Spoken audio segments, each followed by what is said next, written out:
বিয়েবাড়ি তো শেষ হয়ে গেছে। বিয়েবাড়ির পরের অবস্থাটা দেখো। যেদিনকে ঘরোয়া অনুষ্ঠান ছিল বৌভাতের, আসার দিন গাড়ির সামনেটা বসেছিলাম, দিকু পাটা চুলকাচ্ছিল, বুঝতে পারিনি, ভেবেছিলাম হয়তো মশা কামড়াবে। তারপর পরের দিনও যে বৌভাতে গেলাম, তখন ওর বাবাকে বলছিল, দেখো বাবা আমার পাটা না ব্যথা করছে জামা কাপড় পরানোর সময়। ওর বাবাও অতটা খেয়াল করেনি, কারণ ও না টাইট জামা কাপড় পরতে একদমই চায় না। তো আমরা ভেবেছি হয়তো সেই জন্যই বলছে। তারপর যখন রাত্রেবেলা বাড়িতে এসছি, সেদিনও রাতে না, পরের দিন সকালে ওর বাবা দেখছে ছেলের পায়ের এই অবস্থা, ফোসকা পড়ে চারিদিকটা লাল লাল হয়ে গুড়ি গুড়ি উঠছে। তখন ঘড়িতে বাজে 11টা, তখন লাল লালটা যেন আরও বাড়ছে। তো রিস্ক না নিয়েই তাড়াতাড়ি করে হসপিটালে নিয়ে ছুটেছি। হসপিটালে দেখাতেই ডাক্তার বলল যে এটা কোনো বিষাক্ত পোকা লেগেছে, যার জন্য পায়ের অবস্থা এই। তো সমস্ত মলম দিয়েছে, ওষুধপত্র, এখন দিকুকে এগুলো লাগানো হচ্ছে। একদম মোটে হাঁটতে পারছে না, মানে ওকে কোলে করে নিচে নামাতে হচ্ছে, কোলে করে ওঠাতে হচ্ছে, পাটা একদম ফুলে গেছে বেচারা আমার।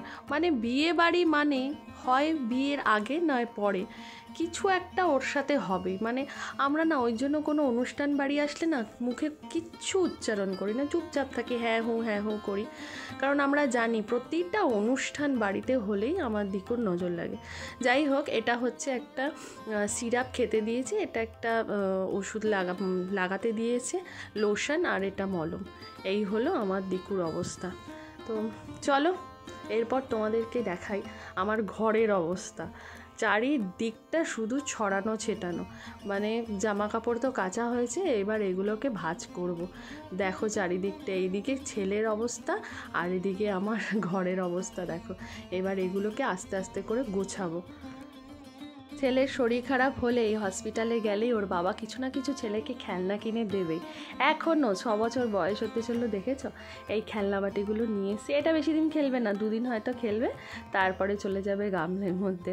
তো এটা হচ্ছে বাচ্চার মন ভোলানো, যতই আমি বলি ওর বাবা শোনার না। দেখো ছেলেটা এখন বসে বসে দুধ চকোস খাচ্ছে। আহারে, ওকে দেখেও খুব কষ্ট লাগে। আর কি করা যাবে, কিচ্ছু করার নেই, ভাগ্যে যেটা আছে সেটা তো হবে।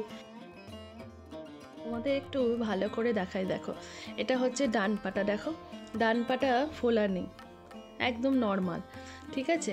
আর এই দেখো বা পাটা দেখেছো কীভাবে ফুলে গেছে আর কীরকম লাল লাল লাল হয়ে গেছে। ক্যামেরায় তো ঠিকমতো বুঝতে পারছো না, দিকু হাতও দিতে দিচ্ছে না একদম। দেখেছো পায়ের কী অবস্থা?